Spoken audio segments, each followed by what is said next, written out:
The fluorescent lights of Sweet Dreams Bakery hummed softly as Marcus Chen stood at the counter, his work boots scuffed and his shoulders sagging under an invisible weight.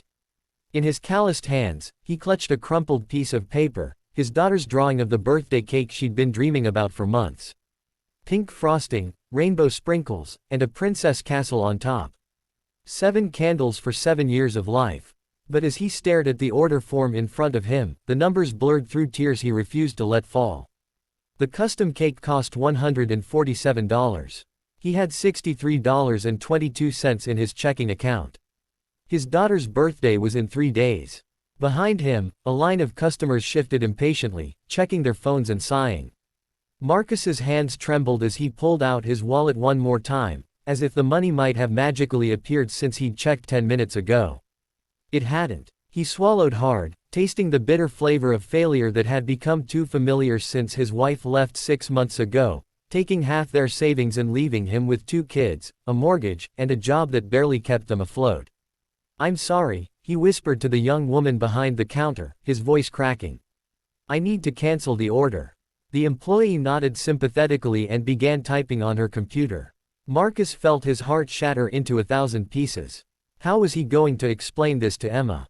She'd been talking about this cake for weeks, showing all her friends at school the picture she'd drawn, promising them it would be the most beautiful cake they'd ever seen.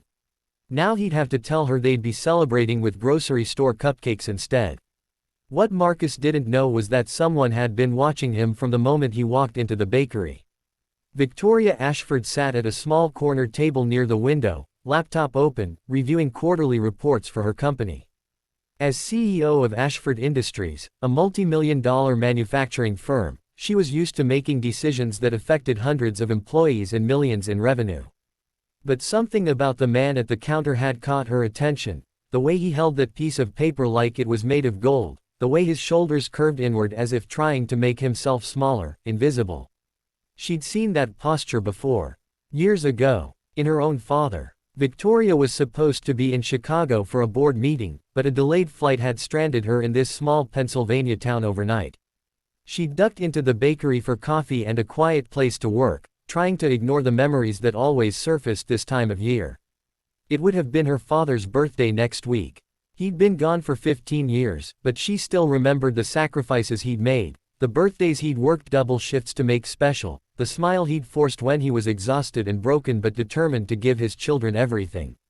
She heard the man say, "Cancel the order," and something inside her snapped into place. Victoria closed her laptop, grabbed her purse, and walked to the counter. The man was already turning to leave, his eyes fixed on the ground, when she spoke. "Excuse me," she said, touching his arm gently.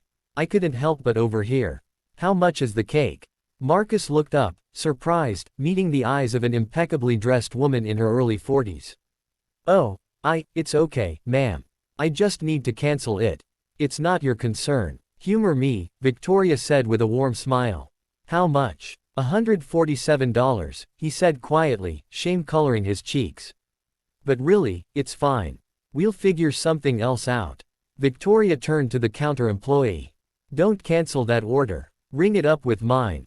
She pulled out her credit card and handed it to the stunned worker.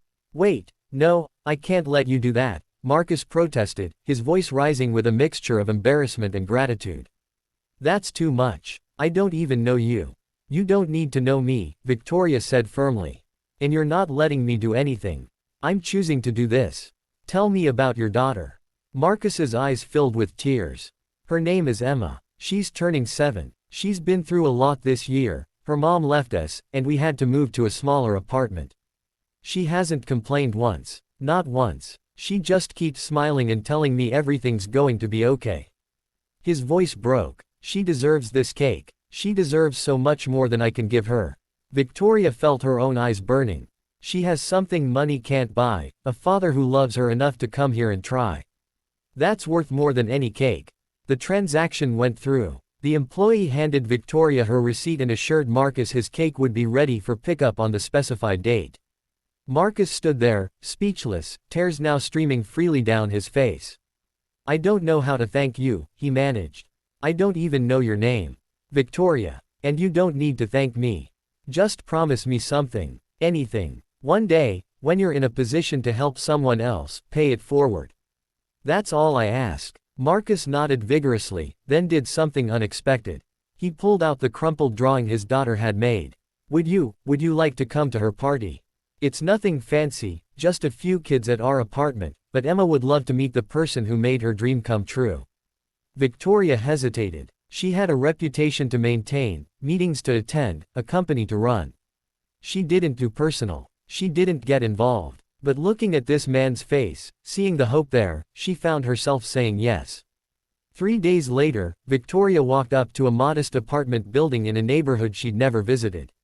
She carried a wrapped present, a children's book about a girl who becomes a scientist, something Victoria wished she'd had as a child.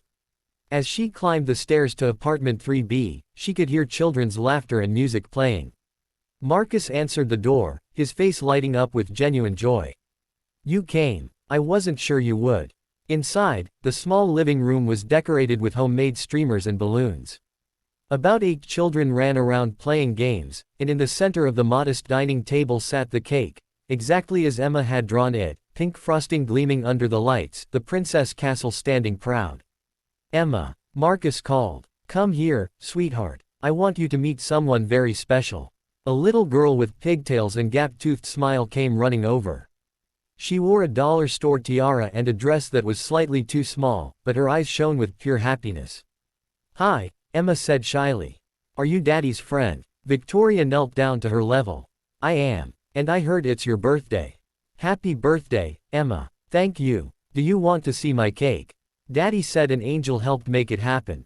Victoria glanced at Marcus, who shrugged with an embarrassed smile. She turned back to Emma. I'd love to see it. As Emma dragged her toward the table, chattering excitedly about her party, Victoria felt something shift inside her chest. For years, she'd measured success in profits and productivity, in quarterly earnings and market share. She'd built an empire, achieved everything she'd set out to accomplish. But standing in this tiny apartment, watching this little girl's face glow with joy over a simple cake, she realized she'd forgotten what truly mattered. Later, as the party wound down and parents came to collect their children, Marcus pulled Victoria aside. I've been thinking about what you said. About paying it forward. He handed her a piece of paper with an email address. I don't have much, but I'm good with cars. I've been fixing them since I was a teenager. If you ever know anyone who needs help with their vehicle and can't afford a mechanic, send them my way. I'll do it for free. It's not much, but it's what I can offer. Victoria looked at the paper, then at this man who had so little but was already thinking about how to help others. She made a decision. Marcus, my company has a program where we partner with local vocational schools to provide training and job placement. We're actually looking for someone to help run our automotive apprenticeship program. The pay is good, full benefits, and you'd be training young people who want to learn the trade. Would you be interested? Marcus stared at her, his mouth opening and closing. Are you serious? Completely. Come in Monday for an interview. Bring your resume, or just come and we'll figure it out. As Victoria left that evening, Emma ran up and hugged her legs. Thank you for being our angel, the little girl whispered. Victoria drove back to her hotel with tears streaming down her face, but they weren't tears of sadness. For the first time in years, she felt connected to something bigger than balance sheets and board meetings. She felt human again. Marcus did get the job. Within a year, he'd moved his family to a better apartment and started a savings account for his children's education. But more importantly, he started a free car clinic every Saturday morning, where he taught teenagers from low-income families basic automotive repair skills. He called it Emma's Angels, and every student who completed the program received a toolkit and a challenge: pay it forward. Victoria never sought recognition for her act of kindness. She didn't post about it on social media or use it for company publicity. But she did start showing up to Emma's Angels on Saturday mornings, not as a CEO, but as a volunteer, learning to change oil and rotate tires alongside teenagers who reminded her that success isn't measured by what you accumulate, but by what you give away. Sometimes the smallest acts of kindness create the biggest ripples. A canceled cake order became a transformed life, which became a community program, which became hundreds of young people learning skills and paying kindness forward. And it all started because one person chose to see another person's struggle and decided to help. That's the power of humanity, Not in grand gestures or viral moments, but in quiet acts of compassion that remind us we're all connected, all struggling, all hoping for a little grace in a difficult world.